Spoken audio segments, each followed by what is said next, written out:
I'll never forget the look on Patricia Sullivan's face when 2 squad cars pulled up in front of my house that Tuesday afternoon. She stood on my lawn, arms crossed, wearing that smug expression she had perfected over her 3 years as HOA president. My wife, Sarah, stood on our porch, still in her crisp Air Force uniform from her shift at the base. The lead officer stepped out of his cruiser, took one look at Sarah's name tag and lieutenant colonel insignia, and his expression completely changed. He turned to Patricia with barely concealed annoyance and said, "Wait, you called 911 because of this? Let me back up a bit. Sarah and I had just moved into Maple Grove Estates 2 weeks earlier. It was supposed to be our dream neighborhood, the kind of place where kids rode bikes until dark and neighbors actually knew each other's names. What we didn't realize was that this particular slice of suburban paradise came with its own self-appointed dictator in the form of Patricia Sullivan, a 45-year-old real estate agent who treated the HOA rulebook like it was the Constitution and herself like she was the Supreme Court. Our first encounter with Patricia happened the day after we moved in. She showed up at our door with a welcome basket that turned out to be mostly HOA violation notices for things like our moving boxes being visible from the street for more than 4 hours. I thought she was joking at first, but the deadly serious look on her face told me otherwise. Still, we figured we could handle a few strict rules if it meant living in such a nice area. Everything changed the day Sarah came home from her first shift after our move. She'd been stationed at Riverside Air Force Base for 6 months, working as a logistics commander. That particular Tuesday, she'd had meetings that ran late, so she drove straight home without changing out of her dress blues. I was in the garage organizing tools when I heard Patricia's shrill voice cutting through the afternoon quiet. She was standing in our driveway, pointing at Sarah like she'd caught her committing a felony. "That uniform is a clear violation of our community dress code," Patricia announced, waving a copy of the HOA guidelines. "We have strict rules about intimidating displays in common areas, and military attire makes some of our residents uncomfortable." Sarah, bless her patience, simply smiled and said, "I'm just getting home from work, Patricia. I'll be inside in 2 minutes." But Patricia wasn't done. She pulled out her phone and started taking pictures. "I'm documenting this violation for the board. You'll be receiving a formal warning by the end of the day." True to her word, we found a typed notice taped to our door 3 hours later. It cited us for unauthorized display of military attire in public view and warned that future violations would result in fines. Sarah and I sat at our kitchen table that night, reading and rereading the notice, certain it had to be some kind of elaborate prank.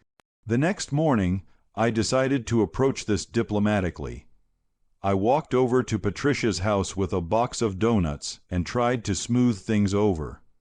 She answered the door in a pantsuit that screamed, "I demand to speak to your manager," and barely glanced at the peace offering. "This isn't personal," she said, though her tone suggested otherwise. "We have standards here in Maple Grove. Your wife parading around in that uniform sends the wrong message. What's next? Police officers, firefighters, before you know it, this place will look like some kind of government compound." I tried explaining that Sarah wasn't parading anywhere, just coming home from serving our country, but Patricia cut me off. "I'm calling an emergency board meeting. We need to address this before it gets out of hand." The meeting was scheduled for that Thursday evening at the community center. Sarah and I showed up expecting maybe a handful of board members. Instead, we walked into a room with Patricia and her 4 handpicked board members, all nodding along as she presented her case for banning what she called intimidating professional attire from all common areas.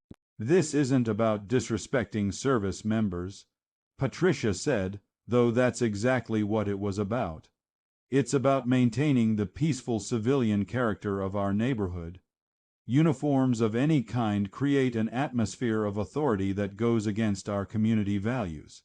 Sarah stood up to address the board. speaking in the calm, measured tone she used when briefing generals. "I've served this country for 18 years. I've been deployed 4 times. The idea that my work uniform somehow threatens this neighborhood is not only insulting, it might actually be illegal discrimination." Patricia's face turned red. "Are you threatening legal action? Because I'll have you know my cousin is a lawyer, and he says we're well within our rights." The board voted 4-1 in favor of Patricia's new rule, with only board member James Morrison dissenting. We left that meeting feeling like we'd stepped into some bizarre alternate reality where serving your country was somehow offensive. Sarah continued wearing her uniform home because, quite frankly, she had no other choice on days with late meetings. Each time Patricia would appear like clockwork, phone in hand, documenting what she called willful violations. The fines started rolling in, $50, then $1, $100, then $200. On the 3rd week, Patricia escalated. "I was working from home when I heard sirens approaching. Looking out the window, I saw 2 police cruisers pulling up to our house. Sarah had just gotten home and was checking the mail, still in uniform." Patricia stood on her own lawn, arms crossed, looking like a cat who'd caught a canary. Officer David Kowalski stepped out first, followed by his partner, Officer Janet Park.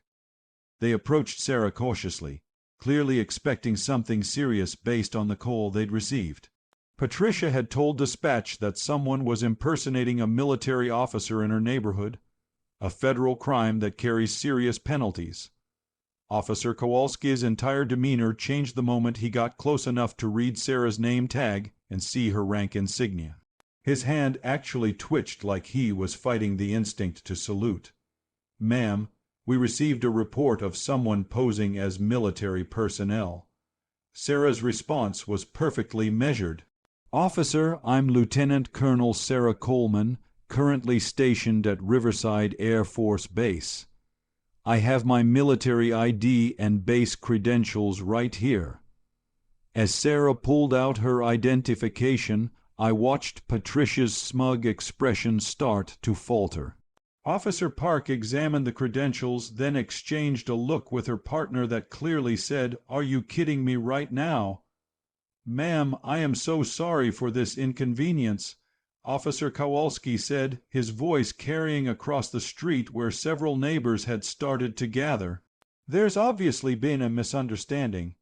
Patricia rushed over, her heels clicking on the pavement. "There's no misunderstanding.